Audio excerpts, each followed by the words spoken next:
Kuwait से पाकिस्तान पहुंचते ही जो पहला काम किया वो था अम्मी के वॉकर पर एक अदद बास्केट लगाना, और ये काम मेरे बच्चों ने बखूबी अंजाम दिया।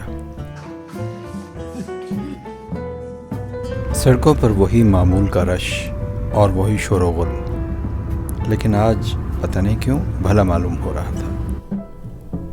इस वक्त बहावलपुर जाने के लिए फैसल मूवर्स की बुकिंग करवाने आया हूँ। अच्छी ट्रेनों पर तमाम सीटें बुक हो चुकी थीं और बाय एयर टिकट बहुत महंगा था, तो किसी ने मशवरा दिया कि फैसल मूवर्स पर बुकिंग करवा लें, इनकी बसें अच्छी और नई हैं।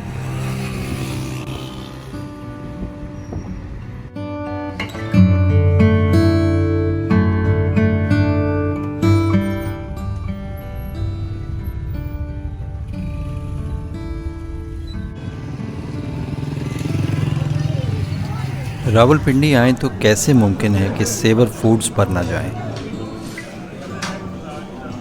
Saver, my all times favourite.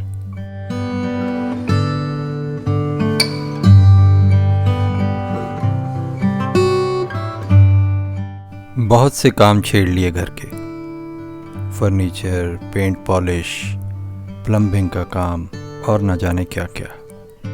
और वो काम जो आप करना नहीं जानते या जिनका आपको तजुर्बा ना हो, उनमें हाथ न डालिए, वरना वही अंजाम होगा जो मेरा हुआ है।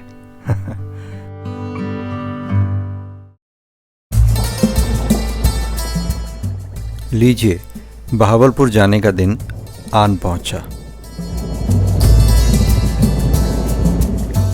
मोटरवे पर फॉग की यानी धुंध की सूरत हाल इंटरनेट पर बआसानी मुयस्सर है।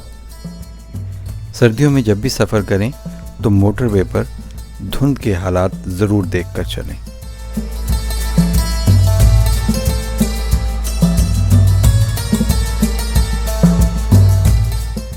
फैसल मूवर्स की बस अच्छी लगी। अगर हो सके तो एग्जेक्टिव सीट्स बुक करवाएं, बिल्कुल जहाज़ की तरह। बस के अगले हिस्से में कुछ अच्छी सीटें भी होती हैं।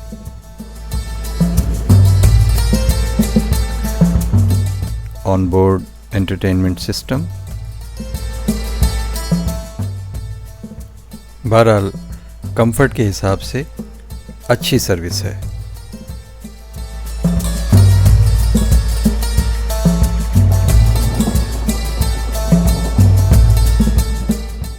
बहावलपुर इसलिए जाना हुआ कि कायद-ए-आज़म मेडिकल कॉलेज बहावलपुर की 50 साला तकरीबात इन दिनों थीं और हमारी क्लास की सिल्वर जुबली भी थी, यानी कि मुझे अपने साथियों से, अपने क्लास फेलो से बिछड़े हुए 25 साल का वक्त गुजर चुका था, और ऐसे इनविटेशन को कौन ठुकरा सकता है।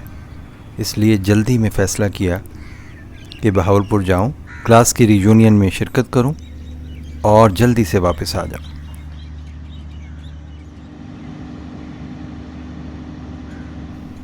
बहावलपुर ज्यों-ज्यों करीब आ रहा था, यादों की पटारी उसी तरह खुलती चली जा रही थी, और फिर नॉस्टैल्जिया शुरू हुआ। बहावलपुर पहुंचा तो रात हो चुकी थी। मेरे दोस्त आगा साहब मुझे रात ही को पूरा बहावलपुर घुमाने पर तुले हुए थे, और रात गए तक हम मुख्तलिफ सड़कों पर फिरते रहे, यूं ही।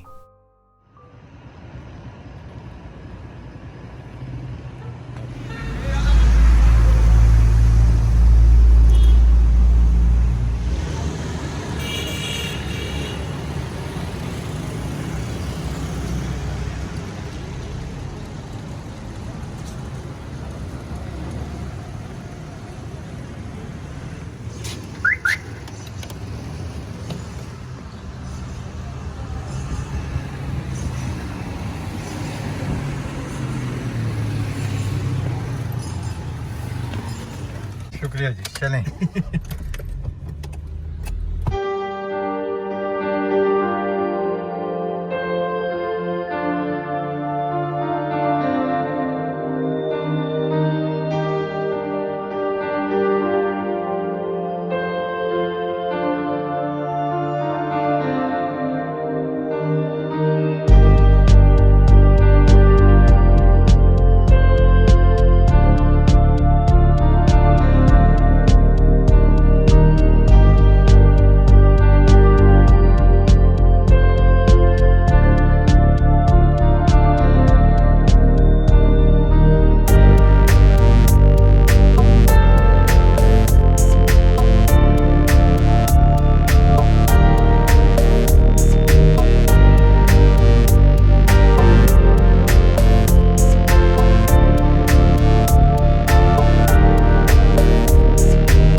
इस वक्त मैं एक हमदमे देरीना के साथ अंदरून फरीद गेट गुल्लू के होटल पर मौजूद हूँ और यहाँ पर मिलने वाला नाश्ता, क्या बात है इस नाश्ते की। यही दोस्त कल रात मुझे फोर सीजन्स रेस्टोरेंट में भी लेकर गए थे।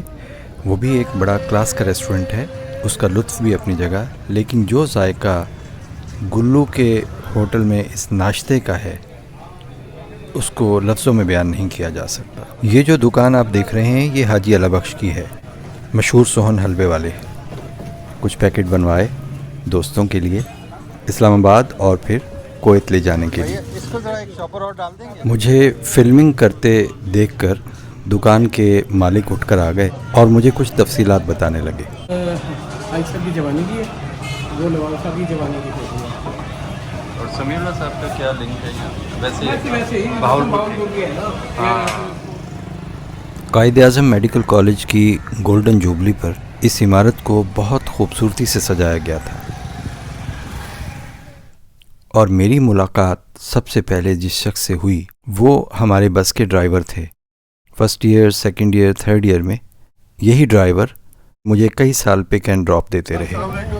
ग्रेट, आपकी दुआएं जो हैं, अल्लाह की रहमत है। आप तो इस्लामाबाद गए हैं, इस्लामाबाद के योग के।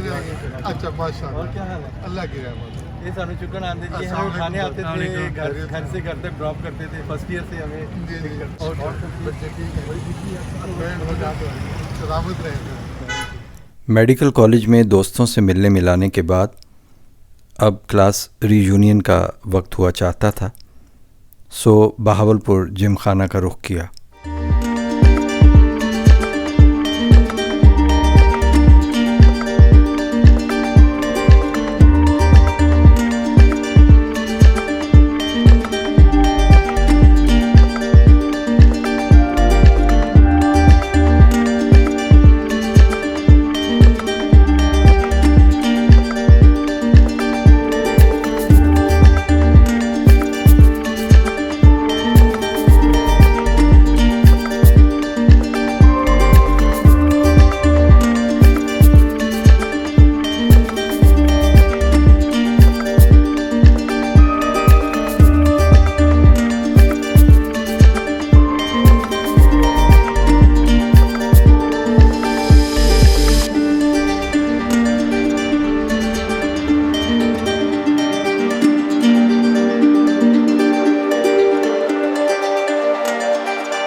इस कदर दूर के फिर लौट के भी आ न सकूं, ऐसी मंजिल के जहाँ खुद को भी मैं पा न सकूं। सो क्लास रीयूनियन और मेडिकल कॉलेज की गोल्डन जुबली की ये तमाम रंगारंग तकरीबात मेरे दिलो दिमाग में अब तक छाई हुई हैं। कैसे भूल सकता हूँ उन असातिज़ा को, उन क्लास फेलोज़ को, उन दोस्तों को जिन्हें बहुत अरसे के बाद देखा था।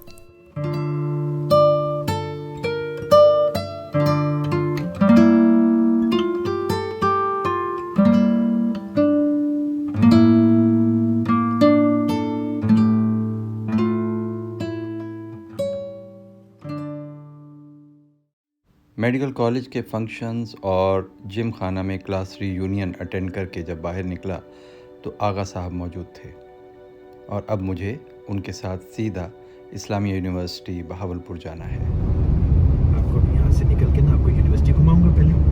ये बिल्कुल वीराना सा होता था। ये देखें ना, अब क्या चहल पहल, बच्चे आ रहे हैं। हमारी यूनिवर्सिटी के 60,000 स्टूडेंट है, तो ये मेला रात 8 बजे तक रहता है। अभी तो बहुत कम है अंकल। इस वक्त आज जुम्मा हो गया ना, वीकेंड पे चले जाते हैं लोग। अब देखिए, अमेजिंग। एक ज़माने में तो बेटे यहाँ उल्लू बोलते थे, लाइटें भी नहीं थी। और फिर हम इस्लामी यूनिवर्सिटी बहावलपुर के ऑडिटोरियम पहुंच गए जहां पर परफॉर्मिंग आर्ट्स फेस्टिवल हो रहा था। ये इन सब दोस्तों की मोहब्बत है डिपार्टमेंट ऑफ मीडिया स्टडीज़ की और ड्रामेटिक क्लब की, जो हर साल मुझे इनविटेशन भेजते हैं। और इस बार जब उन्हें मालूम हुआ कि मैं बहावलपुर आया हुआ हूँ तो उनकी तरफ से ये मुतालबा शदीद हो गया कि इस फेस्टिवल में थोड़ी देर के लिए ज़रूर शिरकत करूँ।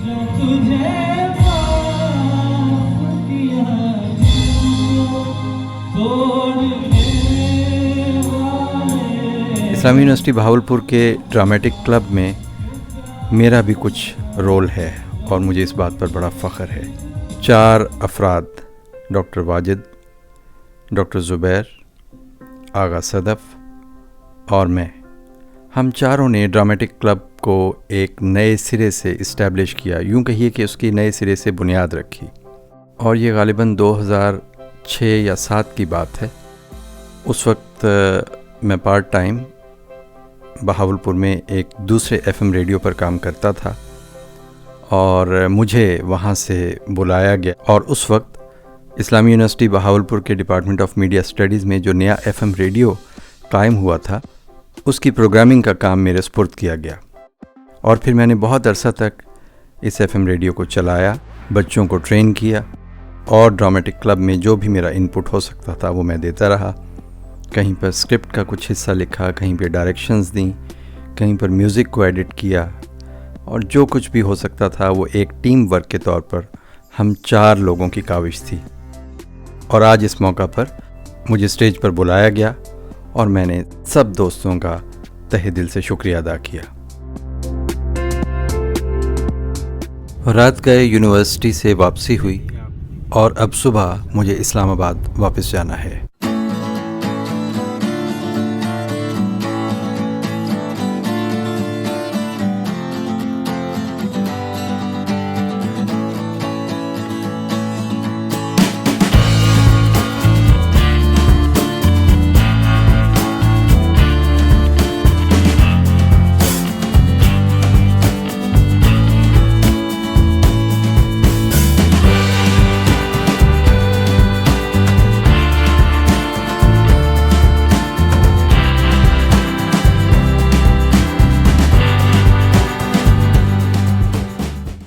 बहावलपुर से ये सब मोहब्बतें समेटकर जब घर वापस पहुंचा तो ख़ुद को बहुत पुरसुकून पाया। लेकिन अभी कोयत जाने से पहले बहुत से काम करना है जो अभी बाकी हैं।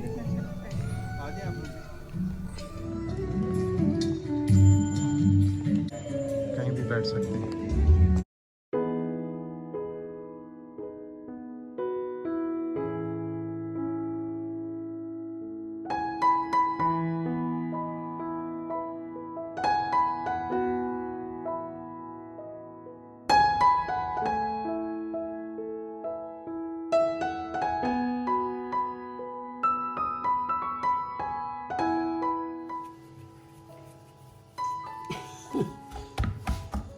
नहीं, इसको पानी मिलाए बगैर पी लें। इकट्ठा नहीं। और ये तो सब जानते हैं कि माँ के हाथ की पकी हुई रोटी और सर्दियों के लिए बेगम के हाथ की बनी हुई देसी घी की पंजीरियाँ किसे अच्छी नहीं लगती।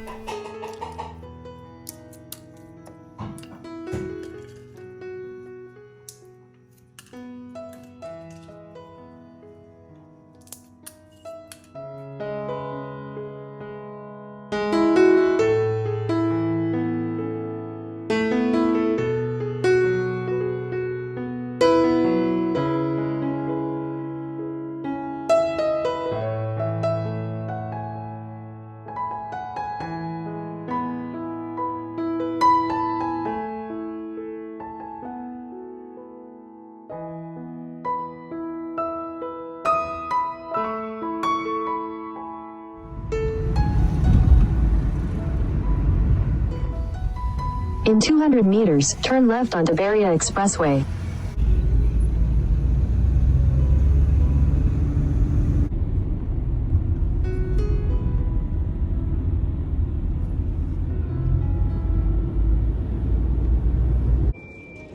और फिर कोयत वापसी का दिन आ पहुंचा। वक्त इतनी तेज़ी से गुज़रा कि पता ही न चला।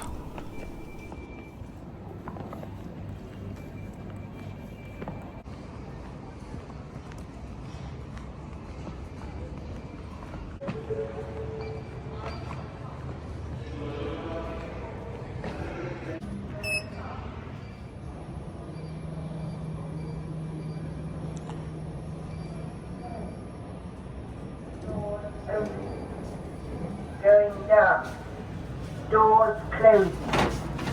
Doors closing. Doors open.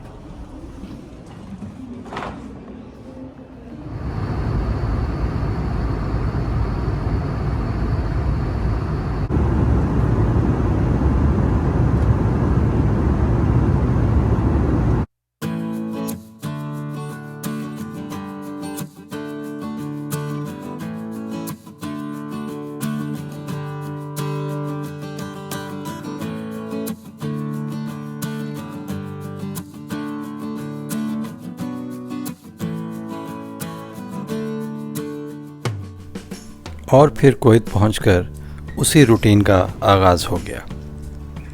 उदासी होती है, लेकिन एक बात मैं अर्ज़ कर दूं, अगर ज़िंदगी में आगे बढ़ना है तो बहुत से मौक़े ऐसे आएंगे जब दिल पर पत्थर रखना पड़ता है। दिल पर पत्थर रखें, कुछ कुर्बानी दीजिए और आगे बढ़ जाएं। अल्लाह आपका हाफिज़ व नासिर हो। मुझे भी अपनी दुआ में याद रखिएगा। उम्मीद है ये तफसीली व्लॉग आपको पसंद आया होगा। इंशाअल्लाह अगली वीडियो में फिर मुलाकात होगी। अपना बहुत ख्याल रखिएगा।